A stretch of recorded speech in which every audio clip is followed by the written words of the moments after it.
আসসালামু আলাইকুম। সবাইকে ইব্রাহিম আইটি অ্যান্ড এডুকেশনের পক্ষ থেকে আন্তরিক শুভেচ্ছা ও অভিনন্দন।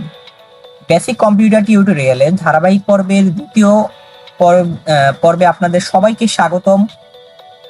তো গত পর্বে আমরা বেসিক কম্পিউটার নিয়ে খুঁটিনাটি বিষয় জেনেছি এবং আজকের পর্বে আমরা বেসিক কম্পিউটারের আরেকটি গুরুত্বপূর্ণ বিষয় নিয়ে জানবো। তো আজকে আমরা দেখব কিভাবে কম্পিউটারের স্ক্রিন চেঞ্জ করে, অর্থাৎ আমাদের যে ডেস্কটপে যে ব্যাকগ্রাউন্ডে যে ইমেজটা আছে এটাকে কিভাবে পরিবর্তন করতে হয়। অবশ্যই ভিডিওটি শুধুমাত্র বিগিনারদের জন্য, যারা এক্সপার্ট আছেন তারা ইচ্ছা করলে ভিডিওটি স্কিপ করতে পারেন। তো দেখুন, আমরা যদি কম্পিউটারের ব্যাকগ্রাউন্ড চেঞ্জ করতে চাই সেক্ষেত্রে আমরা ডেস্কটপের উপরে এসে রাইট মাউস ক্লিক করব। রাইট মাউস ক্লিক করার পরে পার্সোনালাইজে যাব। যাওয়ার পরে আমরা এখানে পিকচার অপশন আছে, আমরা পিকচারটা রাখবো এবং এখান থেকে আমার যে পিকচারটা মনে হবে আমরা এটা দিয়ে দিতে পারি। দেখুন, দিলাম, হয়ে গেছে। এখন যদি আমরা চাই যে না এটা না, আমরা অন্য পিকচার দেবো, পার্সোনালাইজে আসবো, রাইট ক্লিক করে এরপর দেখুন পিকচার অপশনে যাওয়ার পরে পিকচার থাকবে, এরপর ব্রাউজে ক্লিক করব। ব্রাউজে ক্লিক করার পরে আমি ডেস্কটপের ভিতরে একটা ফোল্ডার, নিউ ফোল্ডার 3 থেকে কিছু ইমেজ দেখেছি, ধরেন এই যে এরকম একটা ইমেজ এনে আমরা চুজ পিকচার দেব।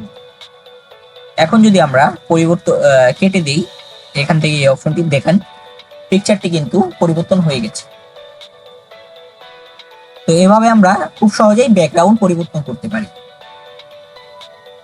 তাছাড়া দ্বিতীয় উপায়টি হচ্ছে, আমরা দেখেন রাইট মাউস ক্লিক করলাম, পার্সোনালাইজে গেলাম,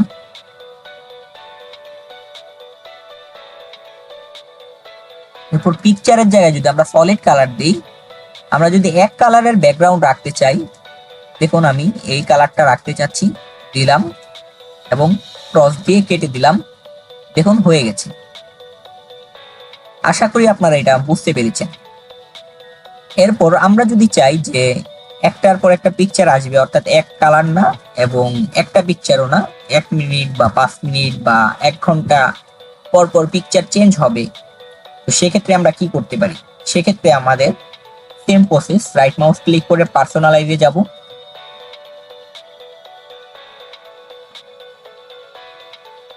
এরপর আমরা সলিড কালারটাকে স্লাইড শোতে নিয়ে যাব,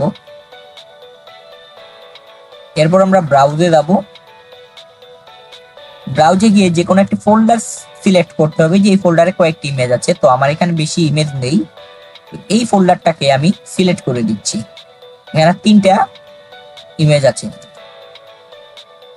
দেখুন এটা কিন্তু হলো কয় মিনিট পর পর, 10 মিনিট। আমরা চাচ্ছি 1 মিনিট পর পর হোক, 1 মিনিট দিলাম, এরপর আমরা কেটে দিলাম। তো আমরা যদি অপেক্ষা করি দেখবেন কিছুক্ষণ পর পর এটা চেঞ্জ হয়ে যাবে, দেখুন হয়ে গেছে। ব্যাকগ্রাউন্ড রিমুভ তো দেখলেন, ব্যাকগ্রাউন্ড কিভাবে চেঞ্জ করে সেটা আপনারা দেখলেন, কিভাবে পরিবর্তন করতে হয়। এরপর আমরা দেখব কিভাবে ব্যাকগ্রাউন্ডের উপর বিভিন্ন ডিসপ্লে শো করতে হয়। সেক্ষেত্রে আমরা রাইট মাউস ক্লিক করার পরে আমরা পার্সোনালাইজে যাব, এরপর আমরা লক স্ক্রিন অপশনে ক্লিক করব। লক স্ক্রিনে ক্লিক করার পরে উইন্ডোজ স্পটলাইটে থাকবে, এরপর আমরা নিচে চলে যাব এবং নিচে যাওয়ার পরে স্ক্রিন সেভার সেটিংস এটাতে ক্লিক করব। এরপর 3D টেক্সট বা আপনার যেটা ইচ্ছা, দেখেন এখানে সেটিংস আছে, এখান থেকে চাইলে যে কোনো নাম দেওয়া যায়। আমি ইব্রাহিম আইটি সিলেক্ট করে রেখেছি এবং এভাবে আমরা দিতে পারি। তো আমরা ওকে দিয়ে দিলাম। এখন যদি আমরা প্রিভিউতে দেই, দেখেন এটা কিভাবে ঘুরতেছে। এখন এটা কয় মিনিট পরে হবে, এটা 1 মিনিট না 2 মিনিট? তো আমরা 1 মিনিট বা 2 মিনিট যতক্ষণ ইচ্ছা আমরা দিতে পারি, সময় ইচ্ছা মতন এই যে অ্যারো চিহ্ন দিয়ে কমানো বাড়ানো যাবে। তো আমরা 1 মিনিটই দিলাম এবং এখান থেকে আমরা বাবলস দিলাম। তো বাবলসের প্রিভিউটা আপনাদেরকে দেখাই, এই যে দেখেন যেমন বেলুনের মতো হচ্ছে, উঠতেছে।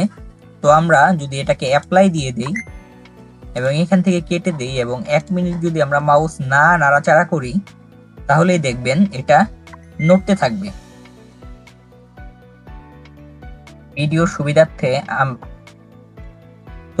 সুবিধার্থে আমি আর এখন ওই জিনিসটা দেখাচ্ছি না।